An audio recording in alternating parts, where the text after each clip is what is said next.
Today is 27th of July, 2025. Today is the very first day of our intensive 2-week retreat at Tathagata Meditation Center. Starting today, we will listen to Dhamma talk every day at 5 p.m. Many of us know the Satipatthana Sutta,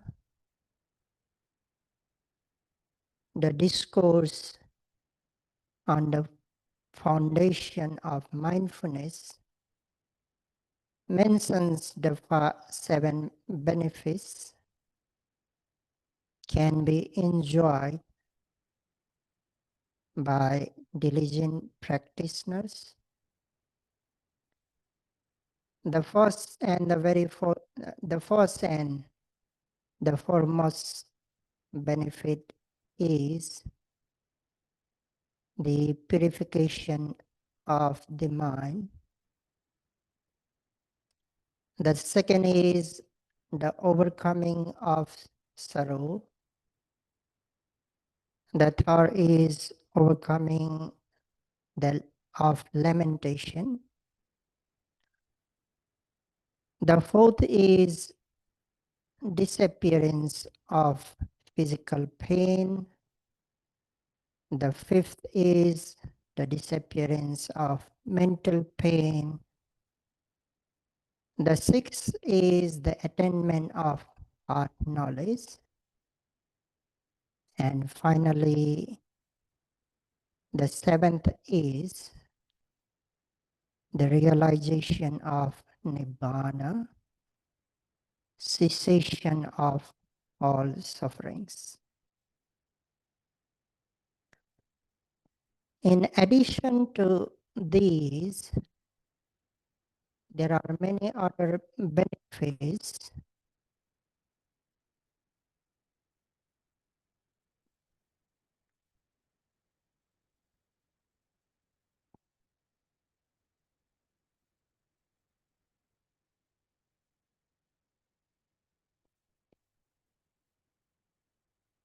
of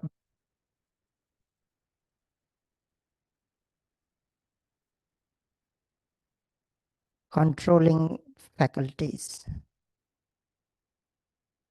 In other words, self-control, development of self-control.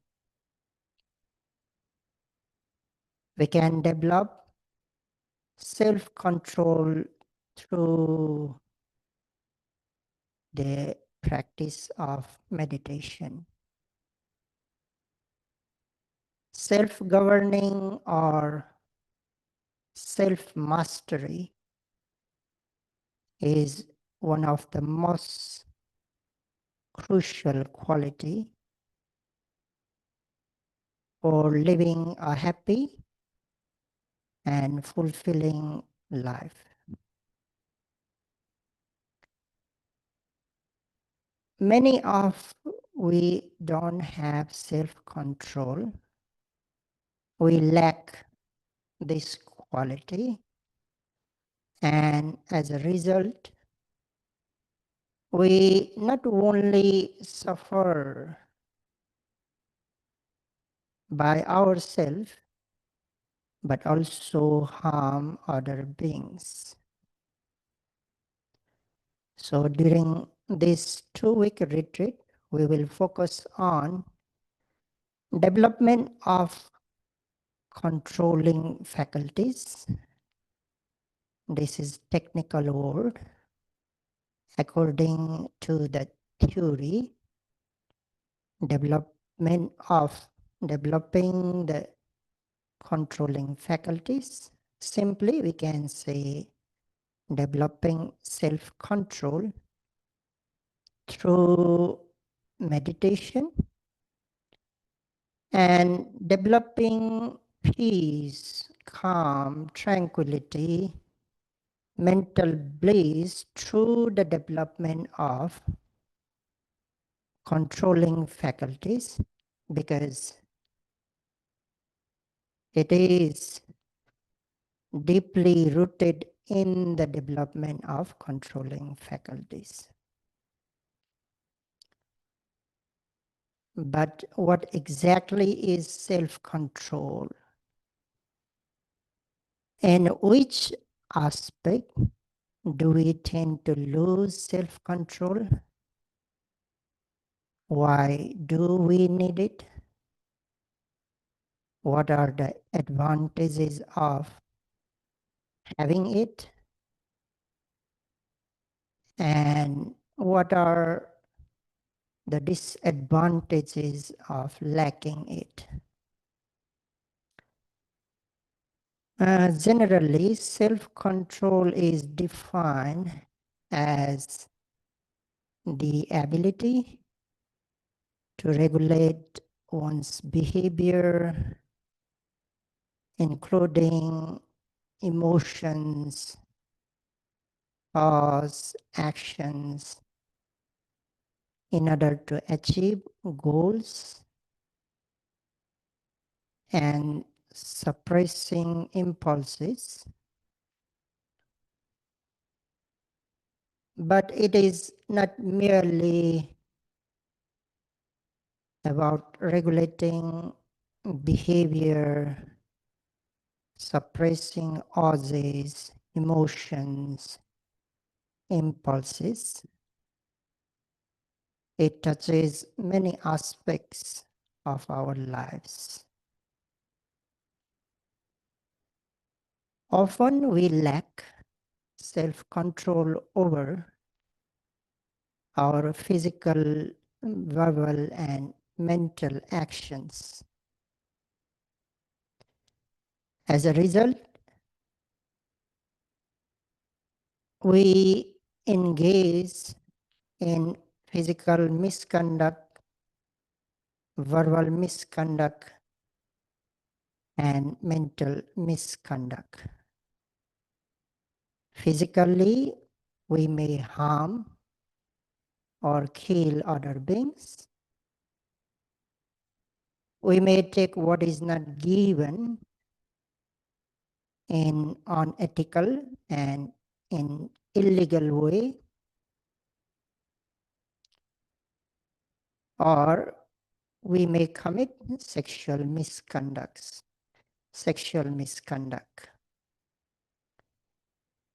These are the three physical misconducts we may commit or we may engage in when we lack self-control. Do not forget to include the use of intoxicating substances as a part of the third physical misconduct. They are similar in that both involve indulging in sense objects out of greed. So, use of intoxicating substances includes into sexual misconduct, and verbally we may lie, slander, use abusive language, and engage in idle or meaningless talk. These are 4 verbal misconducts we engage in when we lack self-control. Even if not through body and speech, we may engage in mental misconduct, such as desiring what others have unlawfully, wishing harm upon other beings, or holding on to wrong views. These three are mental misconducts we may engage when we lack self-control. So in this way, we may engage in 10 misconducts: physical, verbal, and mental misconducts. For example, when a mosquito lands on our body, we instantly, impulsively react and swat it without a moment's of reflection. When we dislike other behaviors, we may insult, abuse, yell to them. In this way, when we lack self-control, we may break even the basic level of precepts which derives from fundamental sense of humanity or sense of oneness with other beings.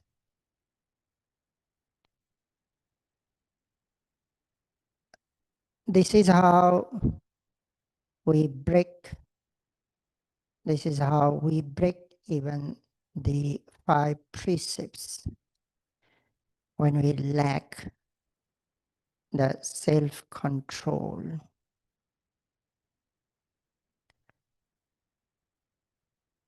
This is lacking self-control over our physical actions, verbal actions, and mental actions.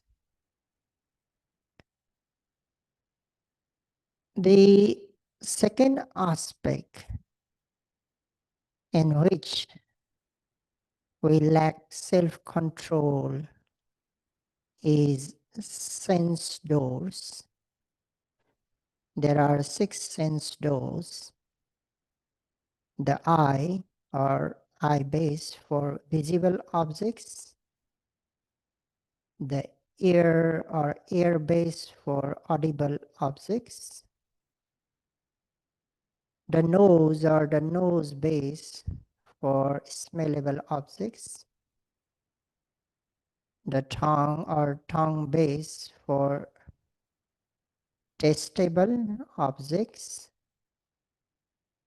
the body or body base for tangible objects, and the mind or mind base for mental objects. We often have no control over these sense doors. We look at or watch whatever we please, regardless of whether it is suitable, unsuitable, beneficial, or harmful. Similarly, we listen, smell, eat, touch, and receive mental objects without restraint.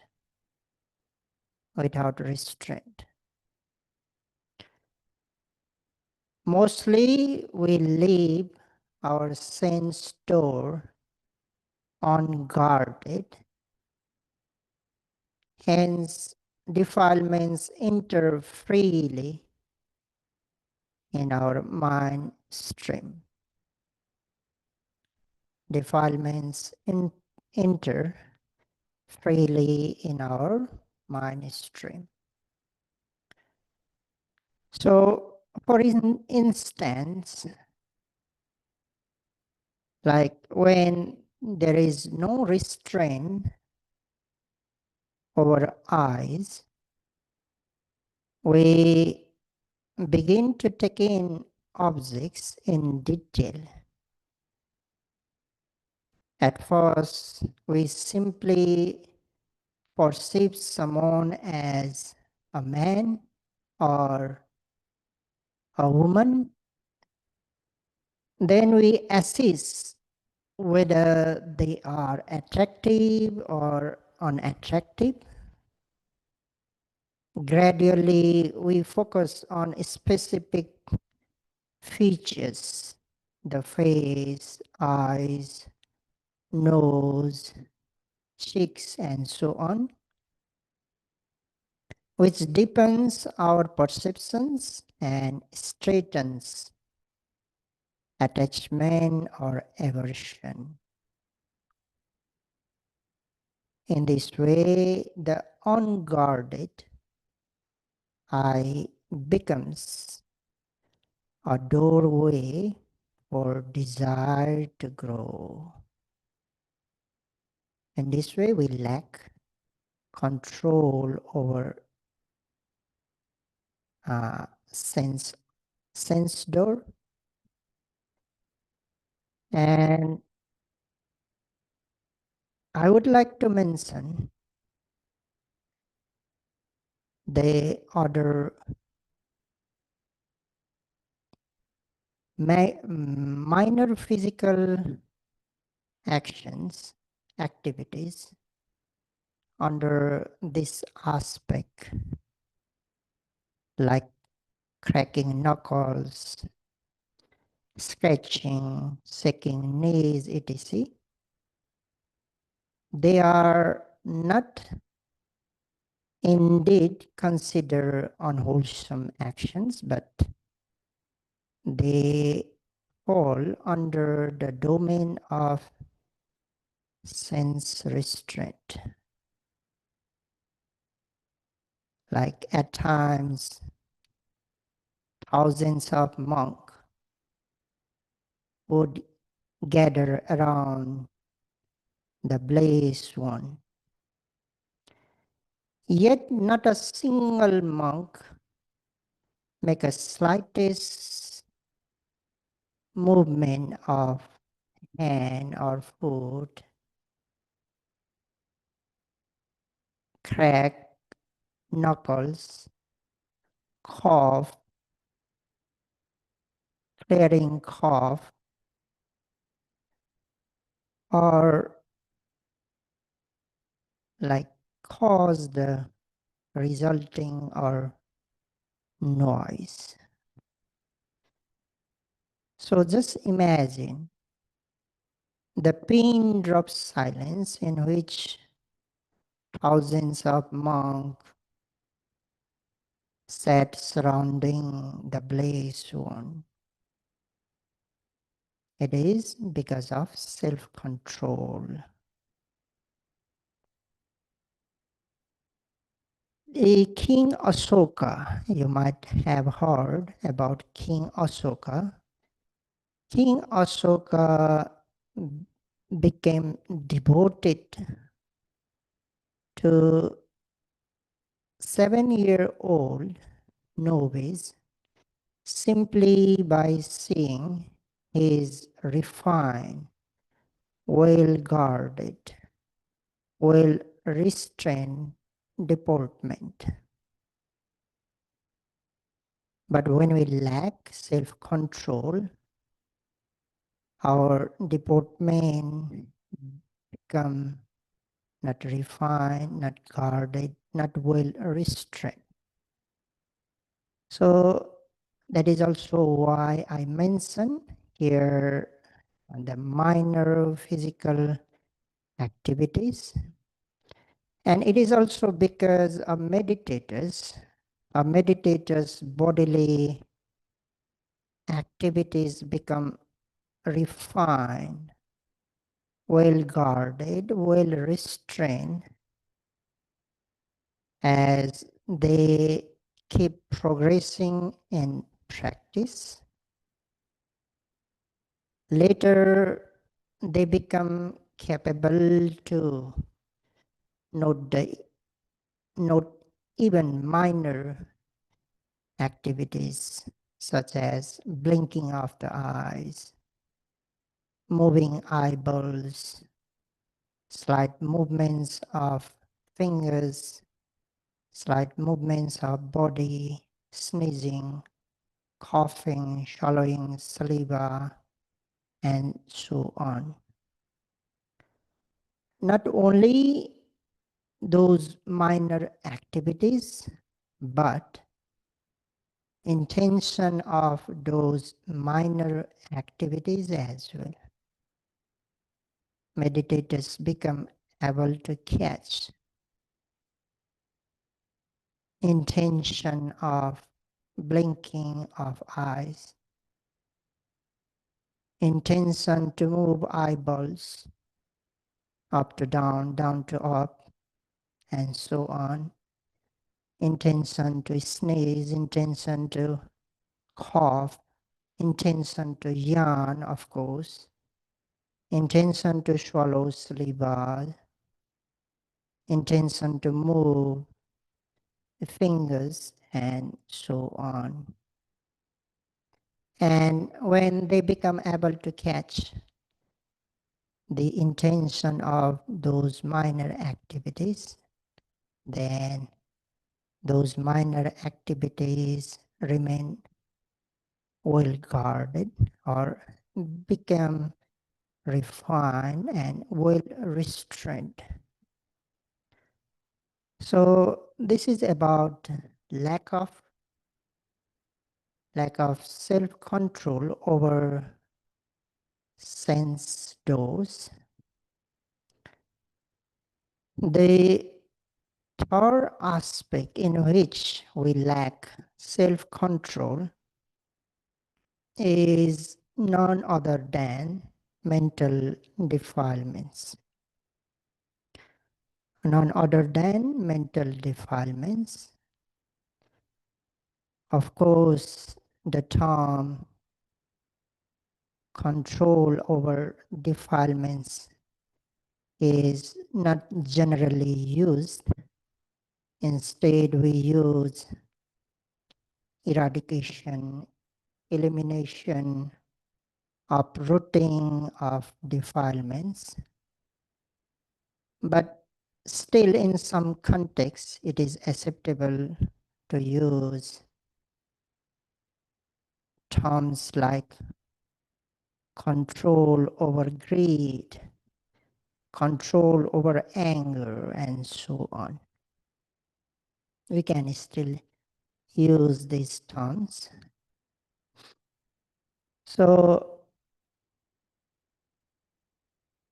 when we talk about defilements, again, we often lack control over greed.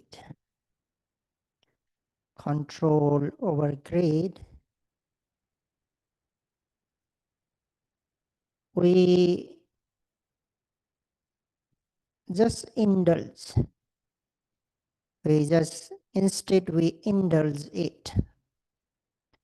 Instead we indulge it and seek only what it pleases.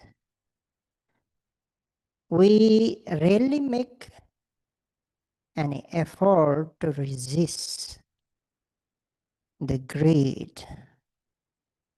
Often we mistake the fulfillment of greed's desire for true happiness.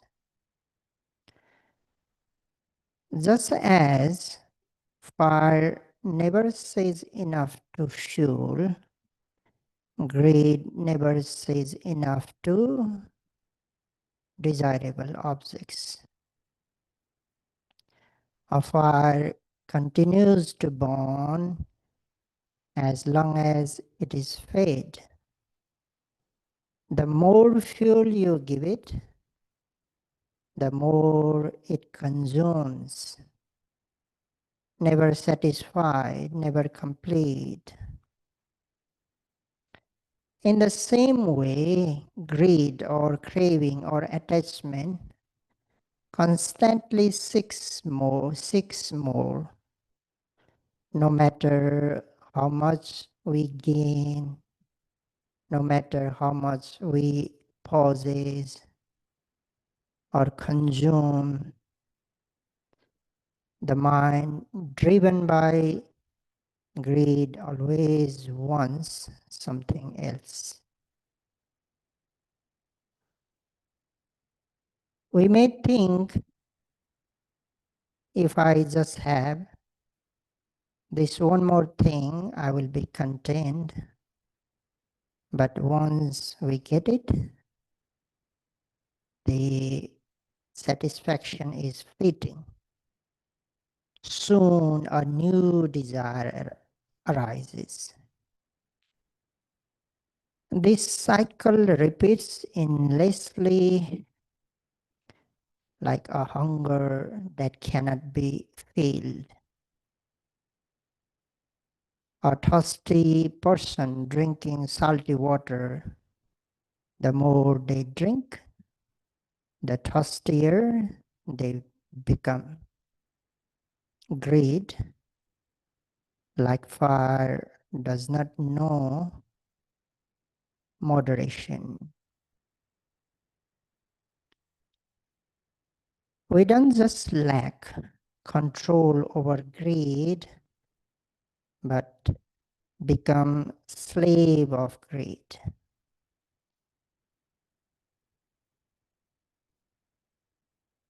The Pali expression is tanha daso. I repeat, tanha daso means slave of greed. Just as a slave has no freedom, doing only what the master commands, the slave of greed has lost inner freedom, obeying the impulses of craving again and again, whether it's for sense pleasure, or whether it's for possession, or whether it's for status, or whether it's for views. In this way, we lack control over greed. And it is also because we don't have the mental factor called non-greed. In Pali, it is called alobha. Lobha is greed. It is also a mental factor, of course, unwholesome mental factor. Alobha is also a wholesome mental factor, which is directly opposite to greed, lobha, which is directly opposite and potential to conquer the greed. We lack that mental factor as well. That is also why we lack control over greed. We lack control over greed. Similarly, we lack control over anger. It is quite obvious for all of us. It is quite obvious for all of us how we lack control over anger, over temper, over rage.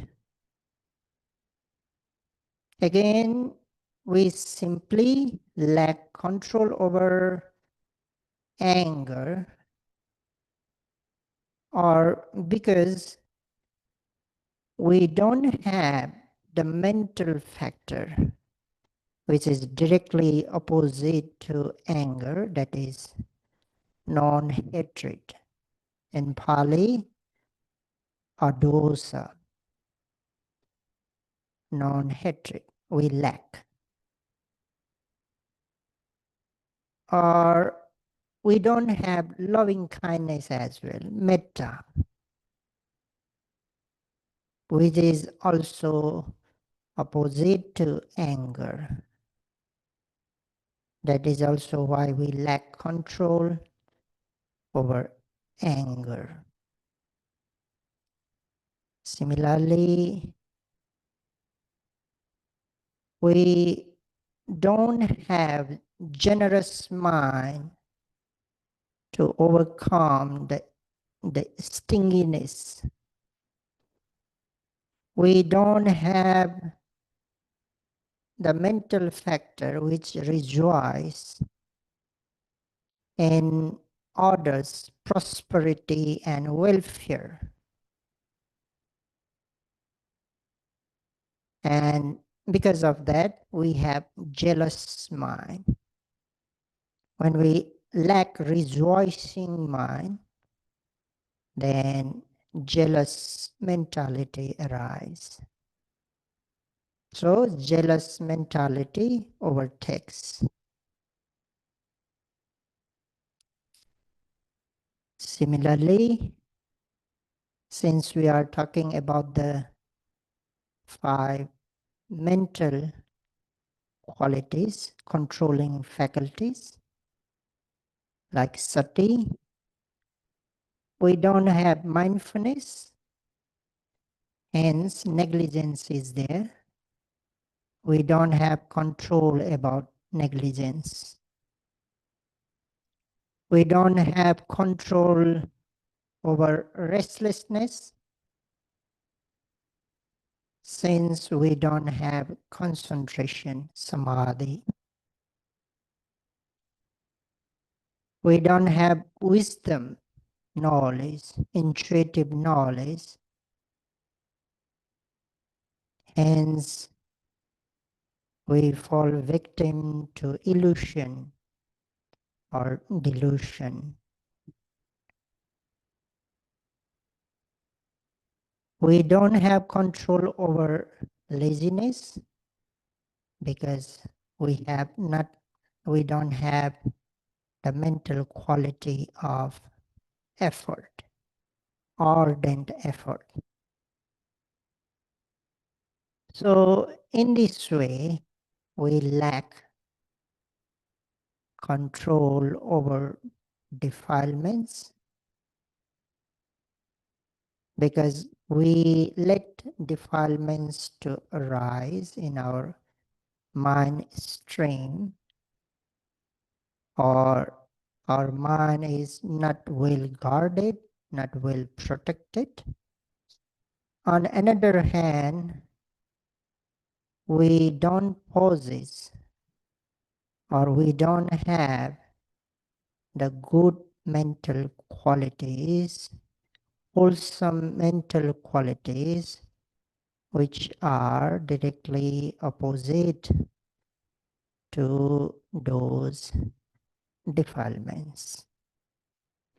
So in this way, again, we lack control over defilements. Again, we can say we fail to perform what must be performed, and we fail to avoid what must be avoided. There are 2 things to be done. There are 2 things to be done. They are to avoid what must be avoided and to perform what must be performed. Again, we don't have self-control, so we fail to avoid what must be avoided. And we fail to perform what must be performed. Simply, physical, verbal, and mental misconducts are the things must be avoided. So we have already mentioned, I have already mentioned how we lack self-control over these actions, and not just about the misconducts, not just about only the misconducts in our day-to-day life, in our daily life. We fail to avoid which are not beneficial, not suitable for us. Like, for example, there might be some food which is not beneficial for your body. At times you can't avoid because you lack self-control. You just follow your greed. You know that that food is not good, not suitable, it may harm your body, but it still can't avoid. There are actions or behaviors you know that is good, that is beneficial, that is suitable. Still, you can't follow, you can't do that action. It is again because lack of self-control. So in this way, again, we fail to perform what must be performed. We fail to avoid what must be avoided due to lack of self-control. Maybe at times we make a resolution, okay, from tomorrow I will avoid these things for your own benefits. Or from tomorrow I will do these things for your own benefits. We make resolutions, but hard to stick on those resolutions. We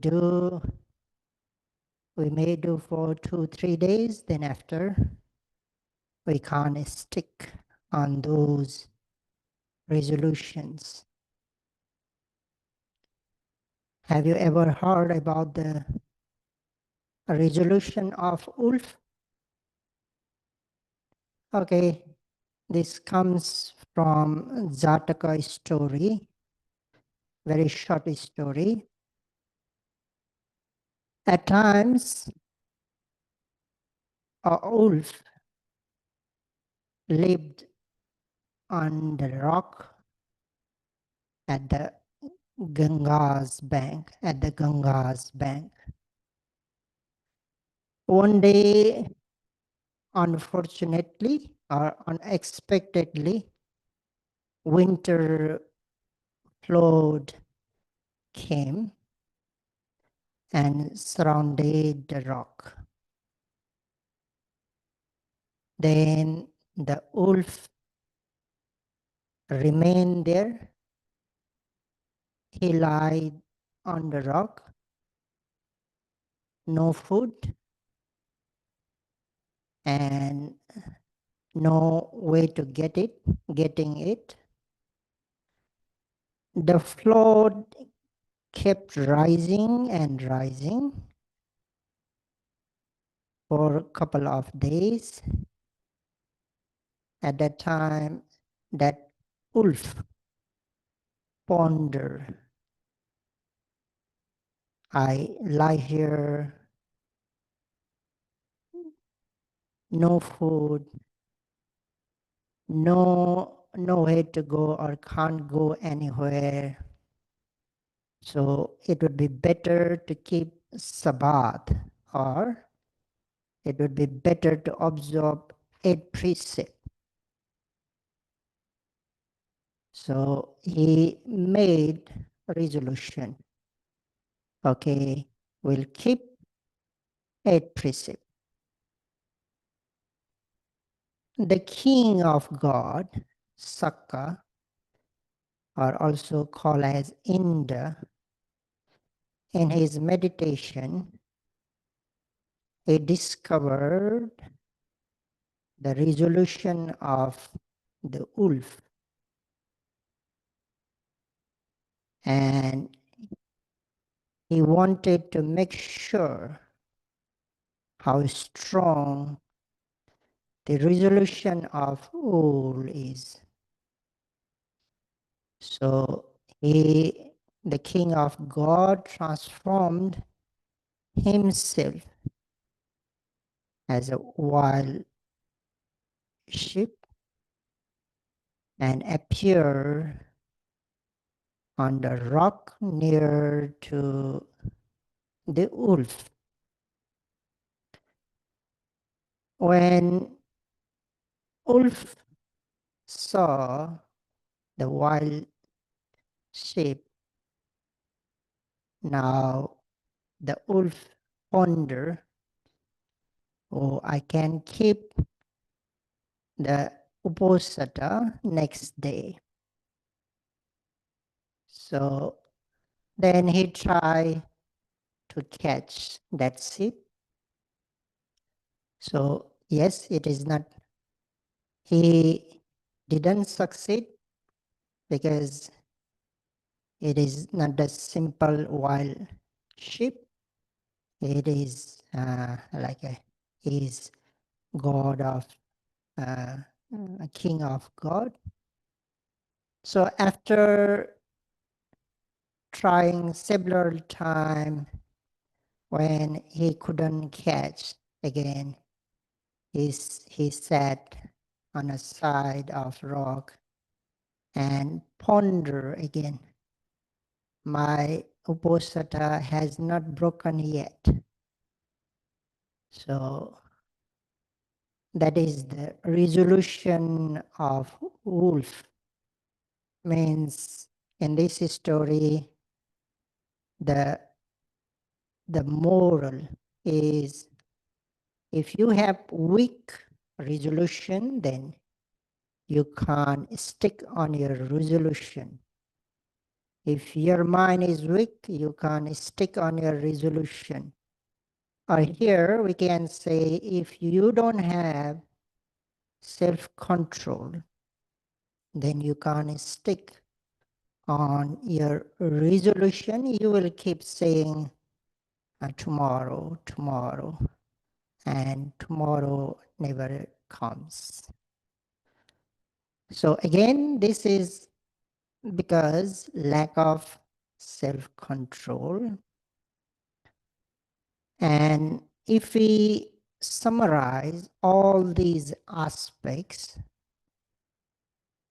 into one, that is control, lack of control over our mind. Because mind is chief of all mental factors.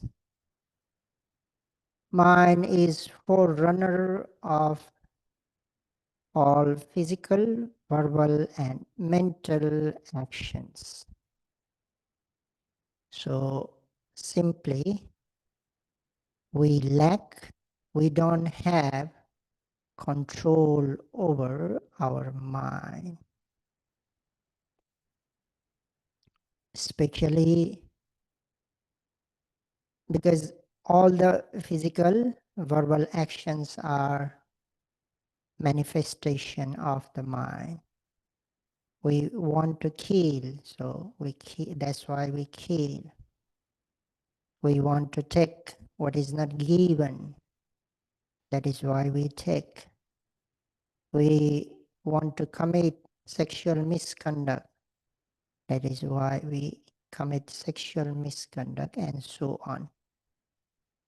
So physical, verbal, good or bad, not only bad, I don't mean only unwholesome misconducts, but wholesome actions are there. Wholesome or unwholesome, all the actions are the manifestation of the mind. So that's why we can say we lack control over our mind. And that is the reason of our suffering. We absolutely don't have control over our mind. We can't control. Let be physical, verbal actions. We have no control over our thinking, our thoughts, our memories, our daydreamings, and so on. That is how we make overthinking. That is how we become disappointed. That is how mind become depressed, and so on. So if we summarize, the lack of self-control means lack of control over our mind. So from tomorrow, we will talk how to control the mind, or how to develop the controlling faculties so that we can have the ability to control self. So for today, may all yogis who are here to participate in this 2-week retreat, by practicing diligently, may you all be able to develop that quality which can control your mind. And by controlling your mind, or by developing, of course, by developing controlling faculties, may you be able to have the full control, and may you be able to enjoy the peace, calm, tranquility, and genuine mental bliss.